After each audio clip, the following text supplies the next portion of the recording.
Hey guys, thanks for tuning in to another video on ForgottenWeapons.com. I'm Ian McCollum, and I'm here today visiting CZ in Uherský Brod in the Czech Republic, and we are taking a look at this late 1940s Czech experimental submachine gun. Now, coming out of World War II, Czechoslovakia didn't have a standard submachine gun. They technically adopted one in basically .380 caliber right before World War II, which, by the way, I have a video on. If you're interested, you should check it out. It's a little bit relevant to this story. But that gun never went into production. Like, World War II happened, all the plans fell apart, and after the war, it's a gun in .380. They weren't using .380. They were looking at, for this trial, they were looking at 9mm parabellum, although very shortly thereafter, they would end up switching to 7.62 by 25mm Tokarev to appease the Soviet Union. So in 1946, the process began to find a proper new machine gun. And in 1947, a number of different designs were submitted for military trials. CZ in Strakonica submitted two guns, actually. The first was the 47/1, which was essentially the pre-war gun, but rechambered for 9mm parabellum and a few extra safety features added to it. The second, the 47/2, which would become this as the 247.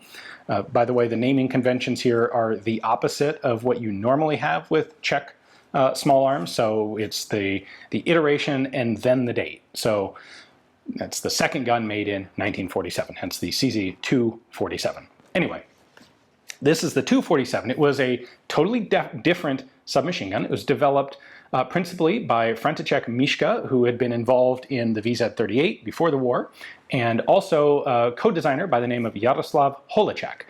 And Holeček's contribution to this is its most distinguishing feature. He was inspired by the Sten Mark II, which has a magazine well that will rotate 90 degrees. And on the Sten, that's simply done for packing and storage. You can't actually, you have to have the magazine well horizontal to actually fire it.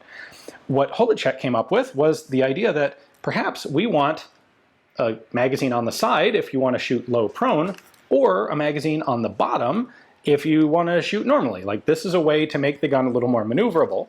And so he put a button on it that allows you to choose one or the other.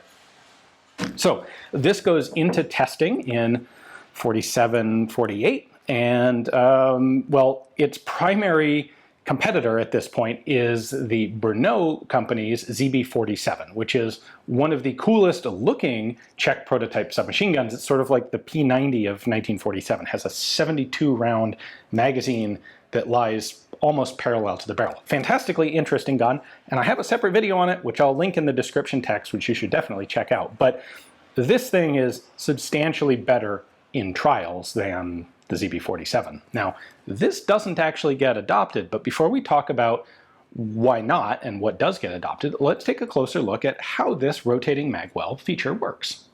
Aside from this cool rotating magazine well, we have a pretty typical standard submachine gun. So it's simple blowback, 9 parabellum, fires from an open bolt. Although it does have a really cool mechanism for preventing the bolt from bouncing open. So this is one of the classic submachine gun safety issues, is if you're carrying the gun with a loaded magazine and a closed bolt, and let's say you jump out of the back of the truck and accidentally bang the buttstock of the gun on the ground, it's possible for the bolt to come back to a position like this, where it will pick up a cartridge and then snap forward with enough energy to fire the cartridge without having gone far enough back to catch on a sear. And so various different designers came up with different ways to solve this problem. And the cool one that Holeček came up with, or Miška, I'm not sure which guy's idea it was, but the idea here is this sort of T-handle or T-shape connected to the charging handle. So you'll see this when I pull the bolt out, but the charging handle is pinned in place right here and has a spring under it. So when I pull the charging handle back, it actually drops this little T-bar and allows the bolt to go backwards. But it's actually, you know what this is kind of like, is the trigger safety on a Glock or, say, a CZ P10, where if I don't actually pull the handle back, if I just push back on the bolt, which I can sort of do in here, it can't move because it's being blocked by this. But to overcome it, all you have to do is literally just grab the charging handle and pull. You don't have to do anything specifically different or consciously.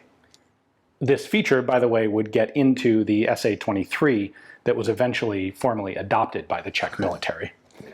We'll take a quick interlude to check out the receiver markings here. Česká Žebrovka, National Company, Strakonica. This one is serial number 28, manufactured clearly in 1947 because it's still marked VZ47. The VZ is just an abbreviation for like model. So this is the 1947 pattern.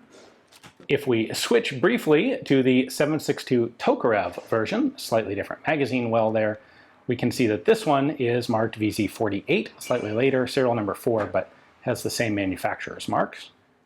For magazines, this uses a magazine very much like a Beretta. I don't think it's actually compatible with a Beretta 38 magazine, but it's very similar. Double stack, double feed, capacity is 40 rounds. The government wanted an 80-round drum for the gun as well, but that was never actually produced.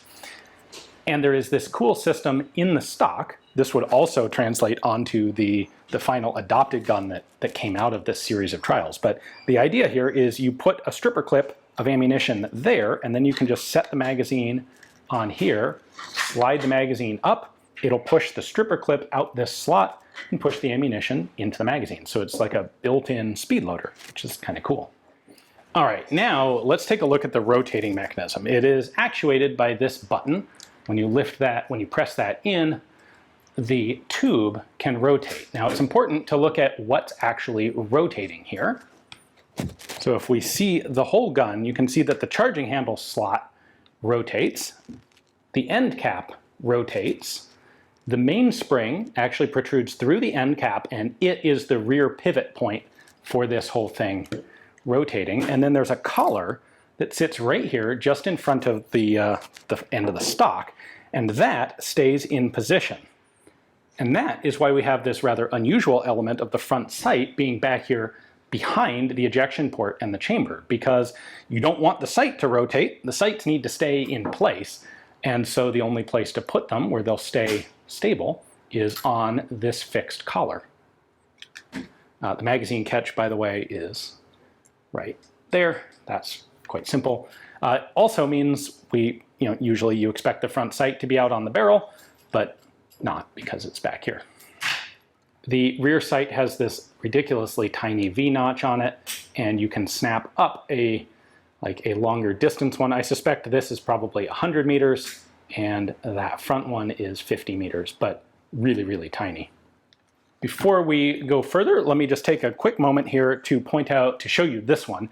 This is the CZ247. This is the same exact gun, but made in 7.62 Tokarev caliber instead of 9mm Parabellum. And the idea was, by the end of these trials, it was becoming clear that Czechoslovakia was going to adopt the Soviet cartridge. So the only differences here are a redesigned magazine well, and I think, let's see, so we have a magazine release button here instead of a catch back there, and it's unclear what magazine this is for. There isn't a magazine with the gun.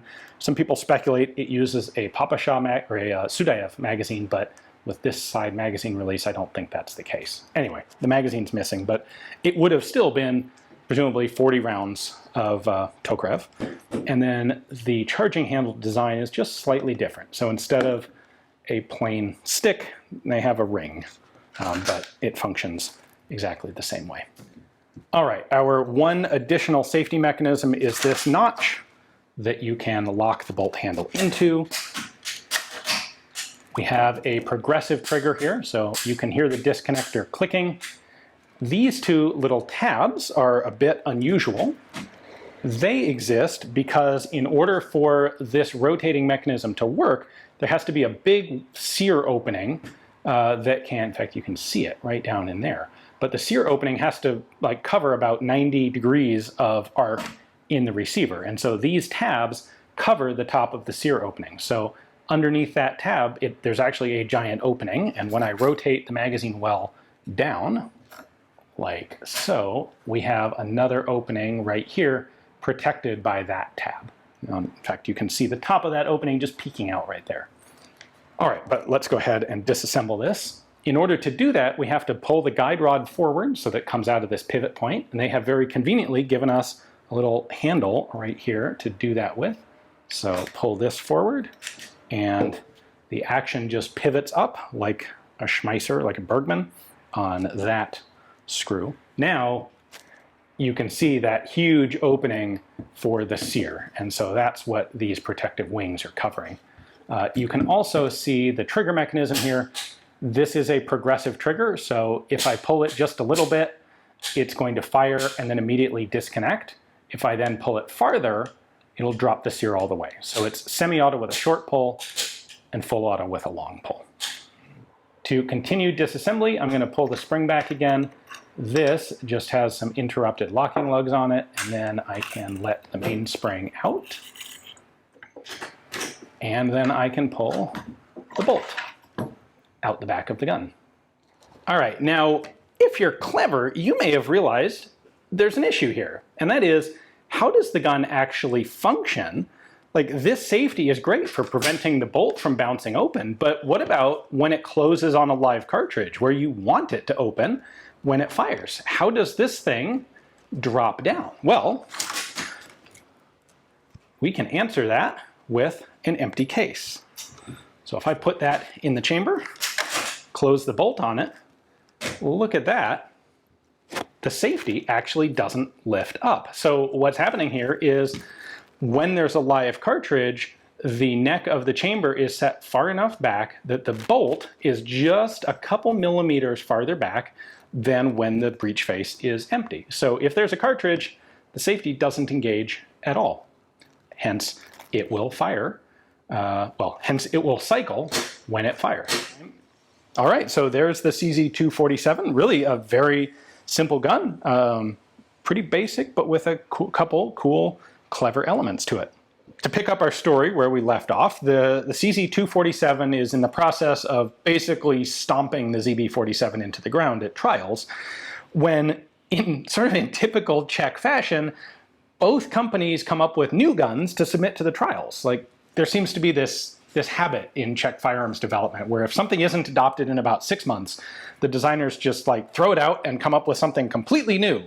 There's a nearly unending fountain of innovative ideas coming out of this handful of Czech designers. At any rate, both companies submit new guns. There's the ZK467, which would go on to allegedly inspire the Uzi.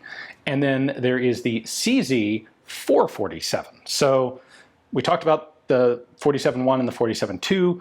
This gun converted to 7.62 Tokarev was the 347, and then the 447 was a gun with some of the design elements from this. It shares the charging handle, it shares the stripper clip guide in the stock, and it would go on to be developed into, well, what was actually adopted as the VZ48 or SA23. It's a gun that we know today as like the SA23, 24, 25, and 26. There are 4 different versions. There's fixed stocks, folding stocks, 9mm, and 7.62 Tokarev, but that gun is the subject for a different video. So back to our 247 here. What ends up happening to it? Well, when it's not adopted by the Army, CZ gets permission from the government to market it commercially for international export. And they actually fairly quickly get a substantial order from the nation of Egypt. And Egypt wants to order 10,500 of them. They actually sign a contract for 7,250 in 1948.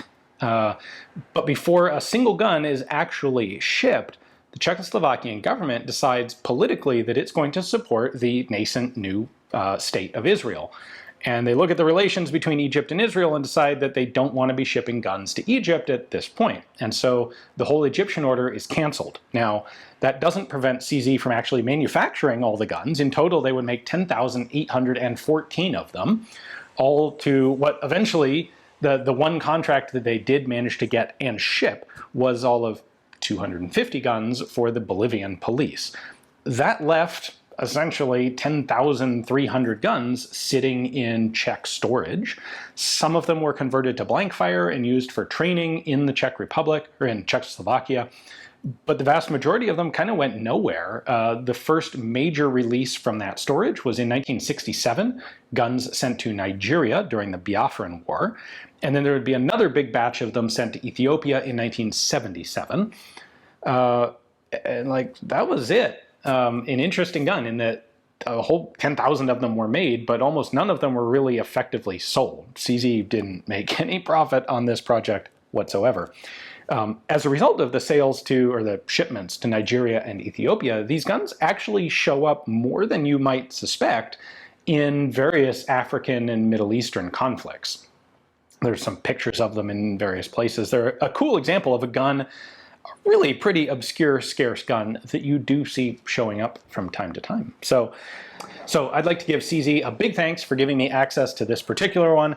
Serial number 28, one of the pre-production developmental prototypes. Very, very cool to get a chance to take a look at it.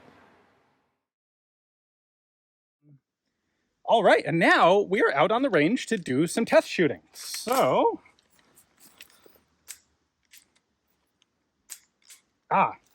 safety's on.